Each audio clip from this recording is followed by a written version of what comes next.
আসসালামু আলাইকুম। এই যে আমার হাতে এখন একটা চুড়ি দেখতে পাচ্ছেন।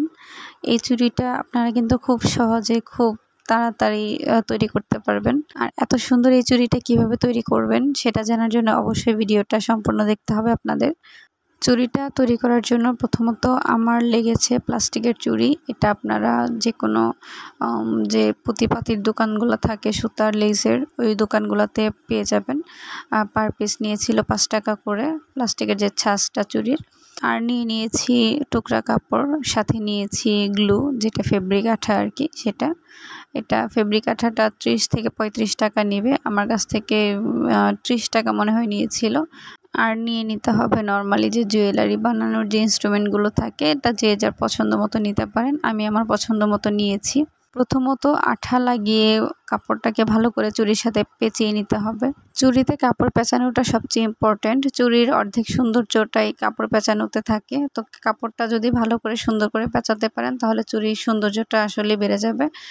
আর চুড়ির কাপড় পেঁচানোর সময় একটু খেয়াল রাখতে হবে যেন বেশি টাইট না হয় আর বেশি আঠা যেন না পড়ে, তাহলে কাজ করার সময় আমি যে সুই সুতা দিয়ে কাজ করছি ওইটা অনেক শক্ত হয়ে যেত। সো এটা খেয়াল রাখতে হবে যে চুড়ির যে কাপড়টা সেটা যেন একটু হালকা ঢিলা হয় আর আঠা যেন কম পড়ে। খুব বেশি আঠা ইউজ করার দরকার নেই। তো কাপড় পেঁচানোর পরে আমি আমার ড্রেসের যে কালারগুলো সেগুলোর সাথে কম্বিনেশন করে তারপরে চুড়ির যে সুতার কাজটা সেটা করছি। প্রথমত আমি জাম কালার সুতাটা দিয়ে মাঝখানে একদম মাঝখানে আর কি সেখানে চেইন ফুট দিয়ে একটা করে নিয়েছি। তারপরে দুই পাশে কাঠালি কালার যে সুতাটা, কাঠালি না সরি হলুদ টাইপের যে সুতাটা সেটা দিয়ে কাঁথা স্টিচ দিয়ে তারপরে দুই পাশে করে দিয়েছি।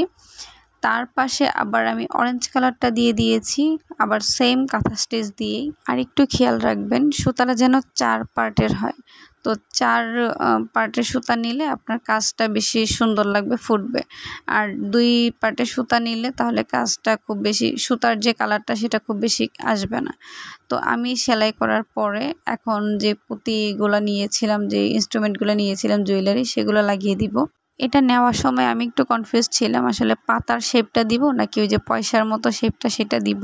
পরে অনেক ভেবে যে পয়সার যে শেপটা সেটাই দিয়েছিলাম। আমি যে বলের মতো পুঁতিগুলো সেগুলো 4টা করে দিয়ে মাঝখানে হচ্ছে পয়সার যে শেপের ওটা দিয়েছিলাম। তো এরকমভাবে সারা চুড়ির গোল রাউন্ডটাতে আমি এরকম 6 বার করে দিয়েছি।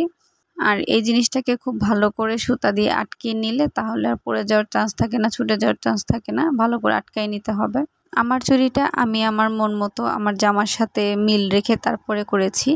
আপনারা চাইলে আমার থেকে এই আইডিয়াটা নিয়ে যে কোনো চুড়ি যে কোনো ড্রেসের সাথে করে নিতে পারেন। আর আমি যে ইনস্ট্রুমেন্টগুলো ইউজ করেছি সেটাই যে আপনাদের ইউজ করতে হবে এরকম কোনো কথা না। আপনারা আপনাদের পছন্দ মতো যে কোনো ইনস্ট্রুমেন্ট ইউজ করতে পারেন। আর এই যে পুঁতিগুলো ছাড়াও আপনারা কিন্তু চুড়িটা পরতে পারেন, বেশ সুন্দরও লাগবে। ভিডিওটা ভালো লাগলে অবশ্যই শেয়ার করে দিবেন। আল্লাহ হাফেজ।